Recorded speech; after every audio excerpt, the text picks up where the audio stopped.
Hello dear students, welcome back to organize knowledge channel. और आज की जो वीडियो है उसमें डिस्कस करेंगे assessment worksheet number 10 for class 10th, विषय विज्ञान है।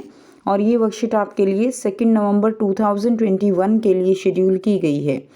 आज की जो वर्कशीट है स्टूडेंट्स, उसमें आपको क्वेश्चंस दिए गए हैं और ये जो असेसमेंट वर्कशीट है आपकी कुल 20 मार्क्स की है, जिसको 2 पार्ट्स में डिवाइड किया गया है।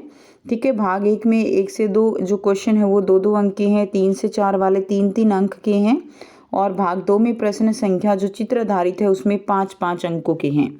सो वर्कशीट शुरू करने से पहले प्लीज़ चैनल को सब्सक्राइब कर दीजिए, बेल आइकन को प्रेस कर लो ताकि आपको आने वाली वीडियोज़ की नोटिफिकेशन वो समय से मिल जाए। सो देखिए यहाँ पे क्या दिया गया है। यहाँ पर आपको प्रश्न 1, प्रश्न 2 और उसके बाद आपको प्रश्न 3 और प्रश्न 4 दिए गए हैं। ठीक है, जिनको हम डिस्कस करेंगे।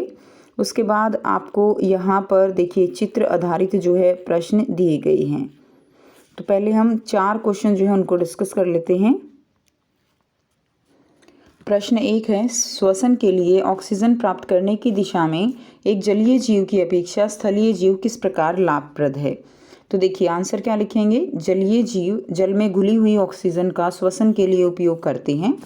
जल में घुली हुई ऑक्सीजन की मात्रा वायु में उपस्थित ऑक्सीजन की मात्रा की तुलना में बहुत कम है, इसलिए जलीय जीवों के श्वसन की दर स्थलीय जीवों की अपेक्षा अधिक तेज होती है।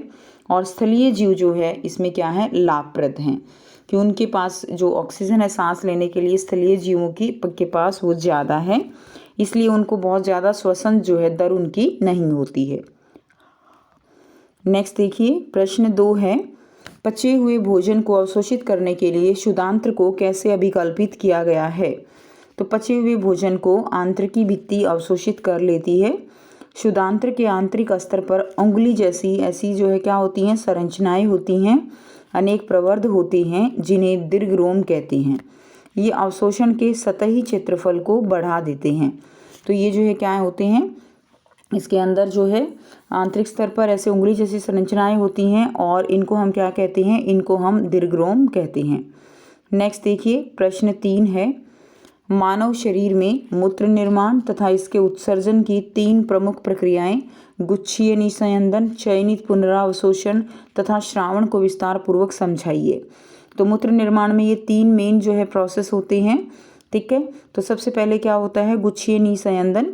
इसके अंदर क्या होता है कि क्षमता है, जो हमारा ब्लड होता है, रक्त होता है, वो जो है क्षमता है। तो मूत्र का निर्माण तब शुरू होता है जब रक्त केशिका गुच्छ द्वारा फिल्टर किया जाता है। तो जो केशिका गुच्छ होता है, इस तरह से बोमेन कैप्सूल जो होता है, आपने डायग्राम किया है, तो यहाँ से क्या होता है कि जो रक्त है पहले वो क्या होता है, क्षमता है, और जो है ग्लोमेरुलर फिल्ट्रेट बनता है। क्लियर। उसके बाद सेकंड जो स्टेप लिखेंगे वो है चयनित पुनरावशोषण। उसके बाद जब रक्त नीचे नलियों में आता है तो जो भी इम्पोर्टेंट उसके अंदर है जो नीचे आ जाता है वो दोबारा अवशोषित कर लिया जाता है। तो यह निस्यंद वृक्काणु की नलिका में से गुजरता है और गुजरते समय उपयोगी पदार्थ जैसे ग्लूकोज, अमीनो अम्ल आदि पुनः अवशोषित कर लिए जाते हैं। तो ये स्टेप जो है ये कहलाता है चयनित पुनरावशोषण। थर्ड एंड लास्ट स्टेप होता है इसमें श्रावण। तो वृक्काणु व्यर्थ पदार्थों को गुर्दे में छोड़ देता है जहां यूरिक अम्ल मुख्य होता है और यह मूत्र बनाता है। ठीक है, इसको हम क्या कहते हैं, ये जो है लास्ट स्टेप होता है, मूत्र बनता है, इसको हम कहते हैं श्रावण। तो ये जो है मेन स्टेप हैं 3, ये आप लिख लेंगे। नेक्स्ट देखिए प्रश्न 4 है, ग्लूकोज के ऑक्सीकरण से भिन्न जीवों में ऊर्जा प्राप्त करने के विभिन्न पथ जो हैं वो क्या हैं। तो विभिन्न पथ के बारे में आपको लिखना है। तो ग्लूकोज के ऑक्सीकरण में देखिए ग्लूकोज जो है 6 कार्बन अणु होता है। कोशिका द्रव्य में ये 3 कार्बन अणु में टूट जाता है जिसको हम पायरुवेट कहते हैं। उसके बाद ऑक्सीजन की अनुपस्थिति में यह यीस्ट में प्रक्रिया होती है। ठीक है, जिसको हम अवायवीय श्वसन कहेंगे ऑक्सीजन की अनुपस्थिति में। इसके अंदर एथेनॉल बनता है और कार्बन डाइऑक्साइड बनता है, साथ में ऊर्जा निकलती है। इसमें ऊर्जा बहुत कम मात्रा में निकलती है, लगभग 2 ATP के करीब जो है केवल अणु ऊर्जा के यहाँ पर निकलते हैं। उसके बाद आता है ऑक्सीजन के अभाव में यानी जब हम दौड़ते हैं, बहुत तेज़ से कोई एक्सरसाइज कर रहे हैं, तो उस समय ऑक्सीजन का अभाव हो जाता है और हमारी पेशी कोशिकाओं में लैक्टिक अम्ल बनना शुरू हो जाता है। तो लैक्टिक अम्ल बनता है और ऊर्जा जो है वो निकलती है। उसके बाद देखिए नेक्स्ट, ऑक्सीजन की उपस्थिति में यानी माइटोकॉन्ड्रिया में ये प्रोसेस होता है ऑक्सीजन की उपस्थिति में। तो इसमें कार्बन डाइऑक्साइड बनता है, जल और साथ में ऊर्जा जो है वो निकलती है, और इस केस में अत्यधिक मात्रा में ऊर्जा निकलती है। लगभग 38 जो ATP के अणु हैं वो ऊर्जा के यहाँ पर निकलते हैं। तो ये पूरा कंप्लीट पाथ है, ठीक है। ये पाथ आपको जो है यहाँ पर याद करना है बहुत अच्छे से। नेक्स्ट देखिए, अब आपको क्वेश्चन नंबर 5 दिया गया है। नेक्स्ट भाग 2 में आपको जो है क्वेश्चन नंबर 5 है, नीचे दिए गए मानव हृदय के व्यवस्थात्मक काट के चित्र के भागों को रेखांकित कीजिए। तो ये जो है आपको ये सारे के सारे यहाँ पे लेबलिंग करनी है। आपका NCERT का डायग्राम दिया गया है ये एज इट इज़, तो आपको वो diagram as it is draw करके उसकी लेबलिंग कर लेनी है। तो यहाँ से आप इसकी लेबलिंग करेंगे तो देखिए ये जो है क्या है, ये इधर जो है इस हिस्से में क्या होता है, सारा कार्बन डाइऑक्साइड वाला जो है यहाँ पर ब्लड है, और इधर जो है क्या है, ऑक्सीजन वाला ब्लड होता है, ठीक है। तो ये यहाँ से शरीर के ऊपरी भाग से महाशिरा और शरीर के निचले भाग से महाशिरा ब्लड को लेकर आते हैं किसमें, दाएं आलिंद में।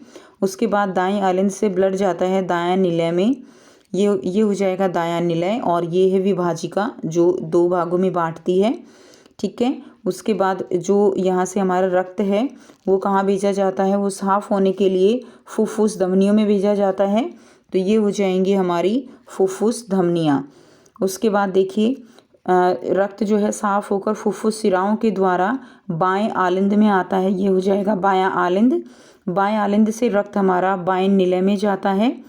बाएं निलय से रक्त जो है महाधमनी के द्वारा सारे शरीर के भागों को भेज दिया जाता है, ठीक है। तो ये आपका 5th क्वेश्चन का आंसर हो जाएगा। बिल्कुल सेम इसी तरह से आप बना देंगे। नेक्स्ट देखिए, नेक्स्ट क्वेश्चन नंबर 6 दिया गया है, नीचे मानव के शरीर में पाचन तंत्र का चित्र दिया गया है, खाली छोड़े गए भागों को रेखांकित कीजिए। तो आपको यहाँ पर लेबलिंग करनी है। तो ये भी आपका NCERT का ही डायग्राम दिया गया है एज इट इज़, वहाँ से आप इसको ड्रॉ कर सकते हो। ये वाला चित्र जो है आप बना लेंगे, ठीक है। इसके अंदर लेबलिंग कर लेंगे, ये क्या है जीवा, ये क्या है मुख गुहा, ये है ग्रसिका, ठीक है। ये रहेगा आमाशय, ये यहाँ पे ये है शुदांत्र छोटी आंत, ये रहेगी बृहदांत्र, ठीक है। ये है परिशेषिका, ये है अग्नाशय, यकृत हो जाएगा, ये पित्त नली है, ये पित्त का भंडारण करने वाला पित्ताशय है, ये हो जाएगा डायाफ्राम, और नीचे है गुदाद्वार, ठीक है। तो यहाँ से आप इसकी कंप्लीट ये डायग्राम जो है आप बना लेंगे अपनी कॉपी में। क्लियर। तो ये थी आपकी आज की बच्चों साइंस की असेसमेंट वर्कशीट। आई होप सभी स्टूडेंट्स को ये असेसमेंट वर्कशीट क्लियर है, इजी है। और अगर वीडियो अच्छी लगी तो वीडियो को प्लीज़ लाइक कर दीजिए, शेयर कर दीजिए, और चैनल को अभी तक अगर आपने सब्सक्राइब नहीं किया है तो चैनल को सब्सक्राइब भी कर लीजिए। And thanks for watching. मिलते हैं नेक्स्ट वीडियो में नेक्स्ट वर्कशीट के साथ।